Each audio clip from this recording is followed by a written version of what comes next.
One Take Wine. Here in Paris still. Got a couple of wines. They're sort of exciting. They're interesting. I'll tell you why. Let's jump right in. The first one, I'm going to start with the white today. It's a very interesting wine. Okay. And I think the easiest way to do that, we can talk a little bit. I just pulled it out of the fridge, but it's been open overnight. Has a little bit of green in the color. Green flint is very that light kind of green with the bright gold type of coloring.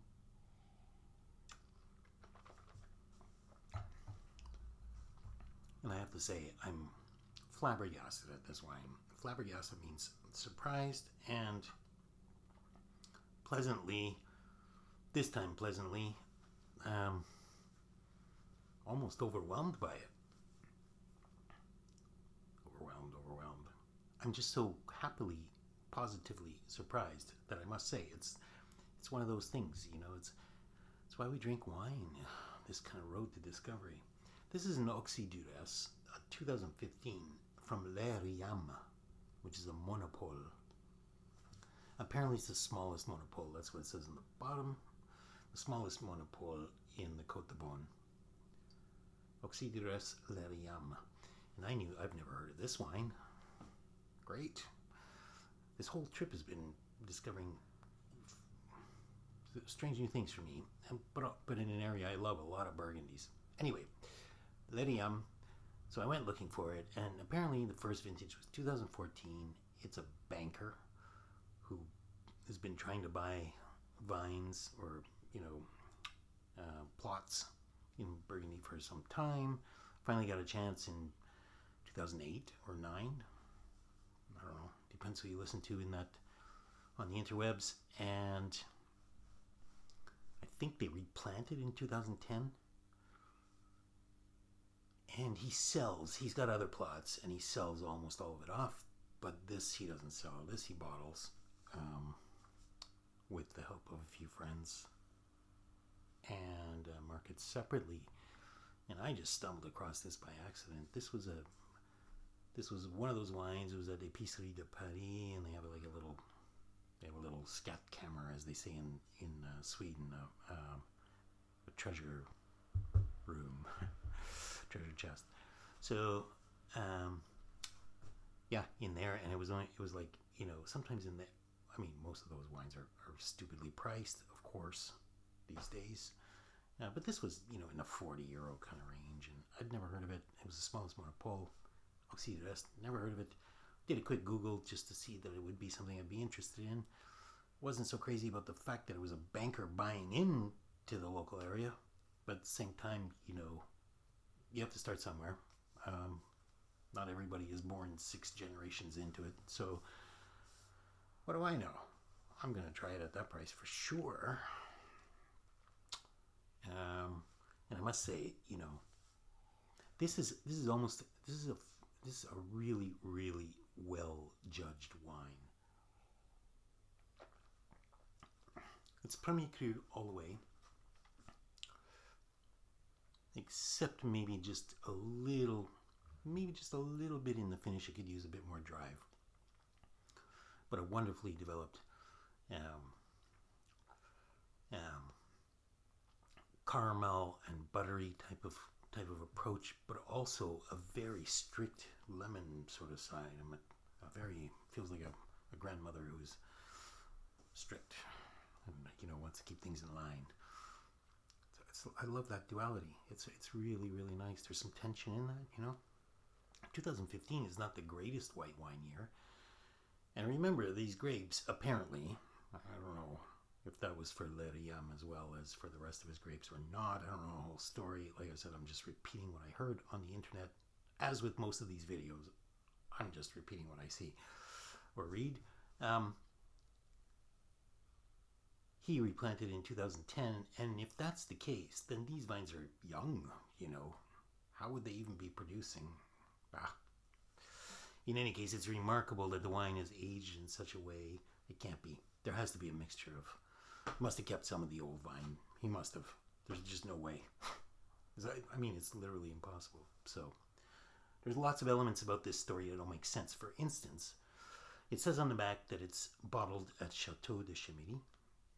Chimay? Chancy? Chancy? Chimay? Let's check. Merci. But Mercey. And I think that's a... I don't know who that is. That's a Rodin. I don't know. I don't know who that is, but I know it's not who they keep talking about on the internet, which is that this winemaker, or this wine owner, this banker, whose name is François de Givry,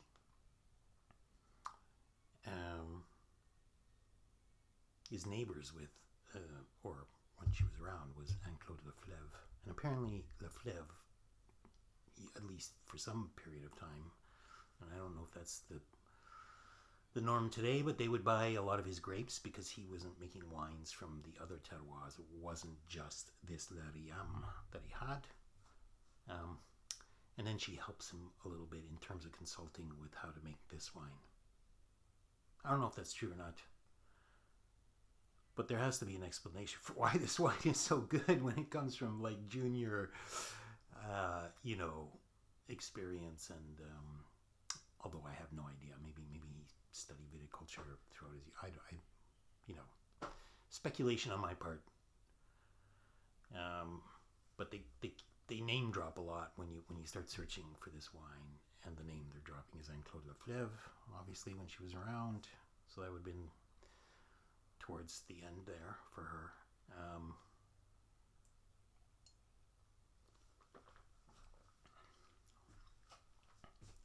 I just think it's remarkable.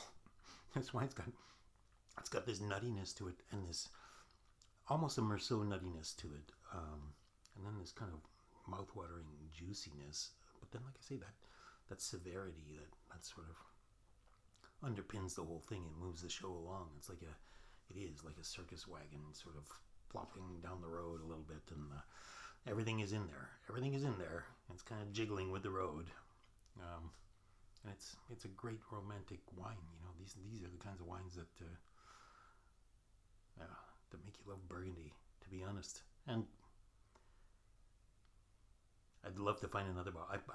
I almost have to now, because I need to reconfirm this in some way. Misses on the finish. That's about it. This is a very, very complete, complex white Burgundy wine, just as we like them. Plenty of life, vivid and fresh, and yet at the same time elegantly matured. With that nuttiness, and then a little bit of the mushroom, and a little bit of the.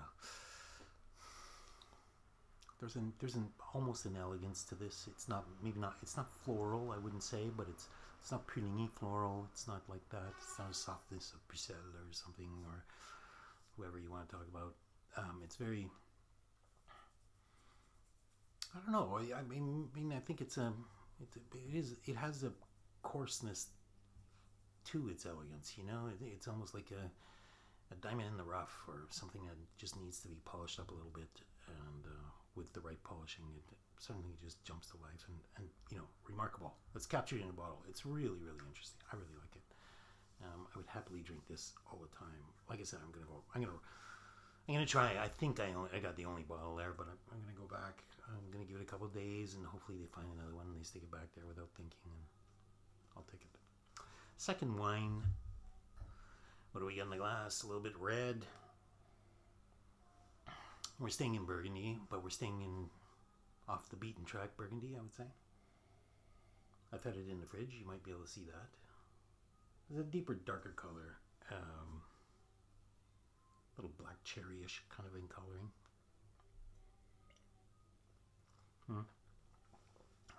Some of those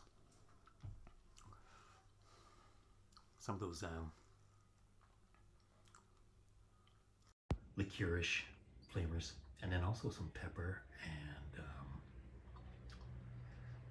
cinnamon licorice, very licorice.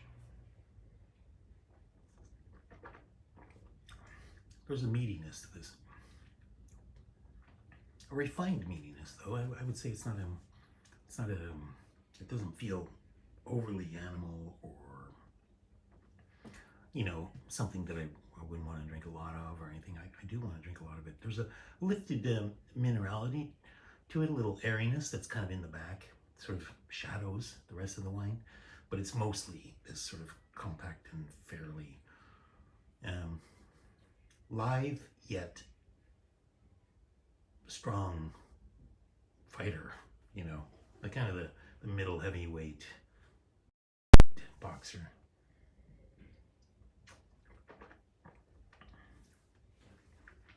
And even in the flavors, there's black cherry, bit of strawberry, and then some tobacco-y kind of notes. It's very good. Not overly long, I would say, and not a very driving length, which is kind of disappointing. That's too bad, but at the same time, it's a very persistent one. It lingers quite a long time.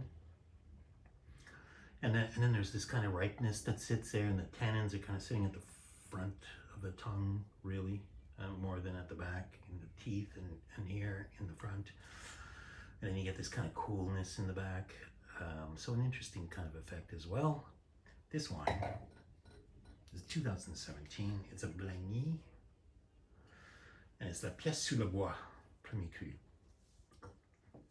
And this was something I just stumbled across when I was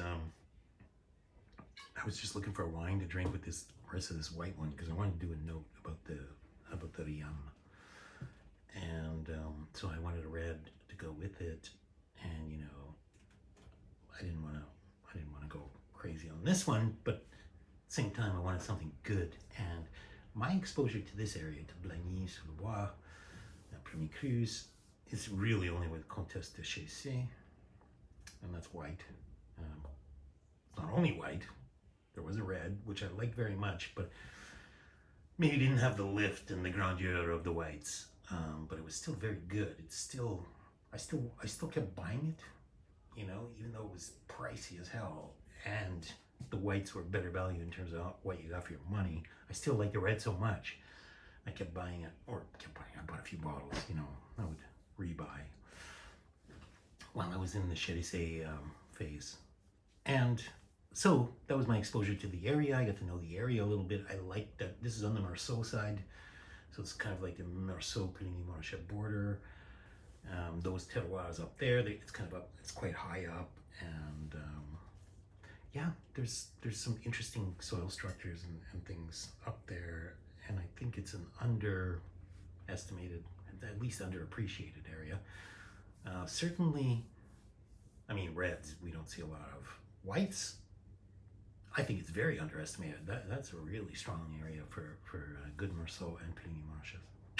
Anyway, I'm really enjoying this. 2017 not being the strongest year, but I like I would love to eat with this wine. It makes me really hungry. It feels like something you should serve with food. It's not an aperitif wine, you know. I think the wine you could serve, the one we just talked about here, the Riames, you could serve that as an app. You don't necessarily have to have food with it. It's just one of those things. But this idea, I think it's more, it's geared towards having a meal around. And I like the fruit. I'm not usually a big fruit commenter, but I like it's like smoky red cherry. Very good. Okay, that's it for this time. Thanks for watching. See you again soon. Stay thirsty.